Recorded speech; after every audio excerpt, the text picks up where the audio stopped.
এখন বাজে হচ্ছে 12:20। এই সবে ফ্রেশ হলাম। এই রিসর্টে আজকে সব রুম ফুল বললো, আমরাও সেটাই দেখে এসেছিলাম, কারণ এটাই লাস্ট রুম বাকি ছিল। এখনও একটু উঁকি মেরে দেখলাম, এখন অবধি কেউ ঢোকেনি। আমরা অনেক আগে ঢুকে গেছি আর আমাদের আগের রুমও দিয়ে দিয়েছে। এবার একটু রেস্ট করে 1টা কি 1:30টার দিকে লাঞ্চ করতে যাব।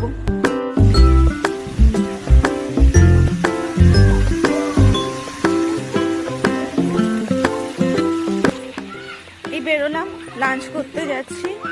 1:30টা বাজে এখন। হেভি জোরে খিদে পেয়ে গেছে। 1 ঘন্টা আগে এখানে খাবারের অর্ডার দিতে হয়, তো কল করে অর্ডার দিয়ে দিয়েছি। রিসেপশনের ওপরে হচ্ছে খাওয়ার জায়গা, ঢুকে পড়ি তাহলে।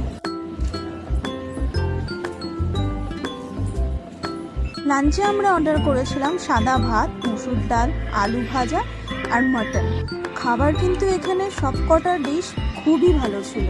রিসেপশনের একদম পাশেই একটা এরকম সুন্দর শিব মন্দির আছে। এবার এখানকার রুম টাইপ নিয়ে একটু বলি। এখানে 3 রকমের থাকার জায়গা আছে।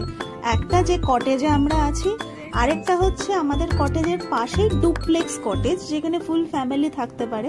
আরেকটা হচ্ছে এই মন্দিরের পাশেই অ্যাকোয়া ভিলা, যেখানে নিজস্ব সুইমিং পুল আছে।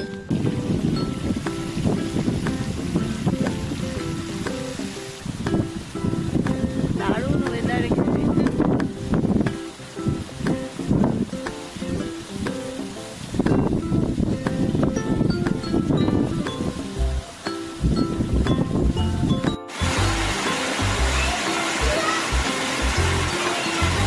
ঝমঝম করে বৃষ্টি এলো, তার আগে খেয়ে দিয়ে ঢুকে পড়েছি।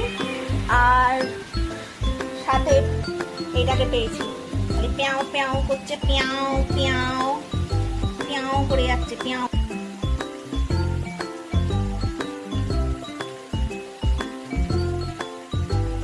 আচ্ছা, সকালবেলা তো বেশ আমরা হোটেল কিংবা রুম ভালো ভালো করলাম, তো সন্ধে অবধি তো থাকলাম, পুলেও গেছিলাম।